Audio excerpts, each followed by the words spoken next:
Nicolas, à qui je vais passer la parole, pour vous dire deux mots sur cette exposition, comment elle est née. Voilà. Mais encore une fois, bienvenue à la Maison des journalistes et très bon vernissage, hommage à Arandine.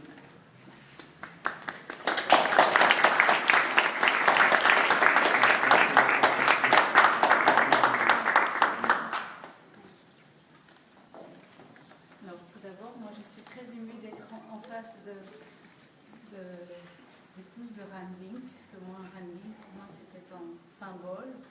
Et je remercie d'abord Jean-François Colossimo, à qui je laisserai la parole après, car c'est lui qui m'a donné la possibilité d'être aujourd'hui, au nom des éditions Galahad,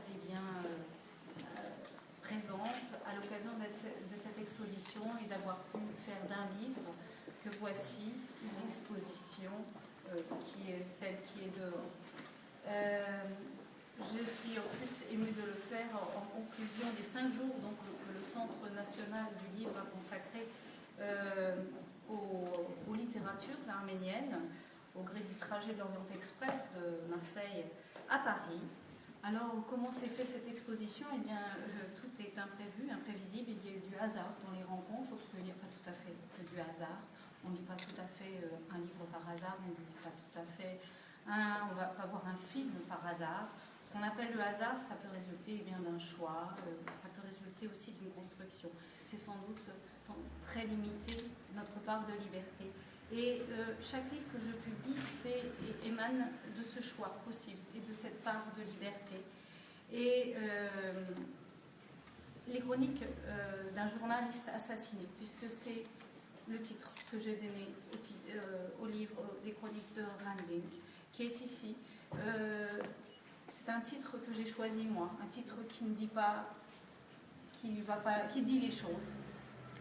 Et grâce au Centre national du livre, et grâce à la Maison des journalistes, je trouve qu'il était incroyable et je suis très très émue de le voir aujourd'hui dans la cité. C'est-à-dire que quelquefois on peut passer à côté d'un livre, mais là il est difficile de passer à côté de ces grands panneaux qui émanent, qui sont sortis de ce livre et donc et qui rendent hommage à Randing, ce journaliste assassiné. C'est donc un prolongement d'un livre, ça l'inscrit au cœur de la cité, ça lui donne une seconde vie.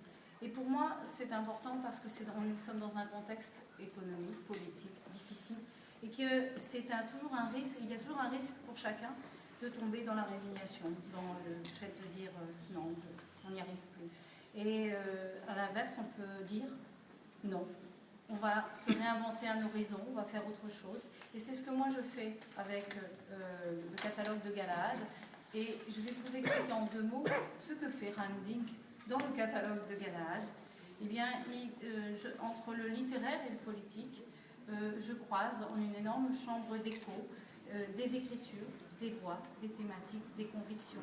Alors, Randing, il trouve sa place à côté de Boris Hollander, La chasse aux évidences, de Victor Leduc, Les tribulations d'un idéologue, c'est avec Jean-Pierre Vernant, de Quand les murs tombent, Identité nationale hors la loi, avec Édouard Glissant, Patrick Chamoiseau. Mais il trouve aussi sa place auprès d'autres auteurs turcs, Nilüfer Göle, Murat Uyurkulay, Tuna Kiremilci ou d'autres. Il trouve sa place auprès d'autres journalistes. Je pense à Jean Daniel, que vous avez publié avant moi, de Pierre Puchot, pour Tunisie, une révolution arabe. Randing était un militant, il est né arménien, mais il était citoyen de Turquie.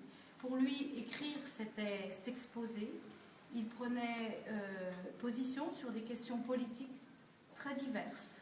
Ça avait un rapport à l'Arménie, ça avait rapport à la Turquie, mais ça avait rapport à l'Europe, ça avait rapport au monde. C'était un regard sur le monde.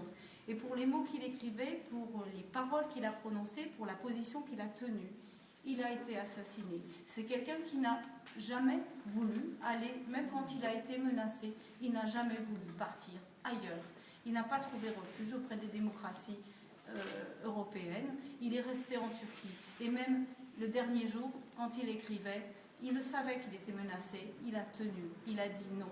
Et pour cela, il est mort. Et pour moi, c'est un parcours singulier. C'est le parcours de Randing, né arménien, mais de Turquie.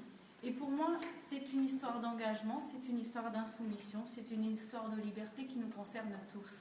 C'est pour ça que je remercie, je suis tellement émue de voir tout ce livre ici, là, dans la cité et à Paris, parce que, encore plus depuis que le monde bouge autour de nous, et il bouge sur toutes les rives de la Méditerranée, il bouge de l'Atlantique au fin fond du Caucase, il va bouger encore, et je crois que c'est pour nous une occasion de regarder, d'abord en lisant, et c'est ce qu'on pourra faire, c'est de lire des paroles, donc on pourra regarder comment elle est construite, l'exposition.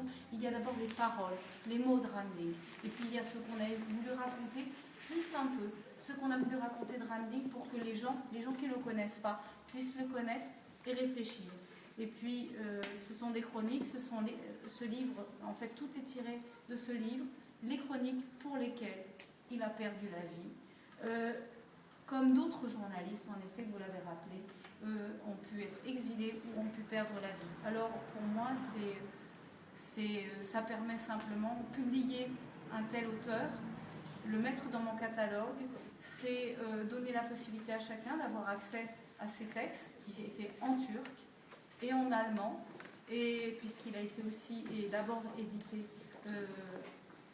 en allemand, et chacun pourra aller se perdre dans tous ces, et se retrouver et méditer dans ce que c'est que la liberté de dire, d'écrire, d'informer, de publier dans une démocratie et dans un savoir-vivre ensemble.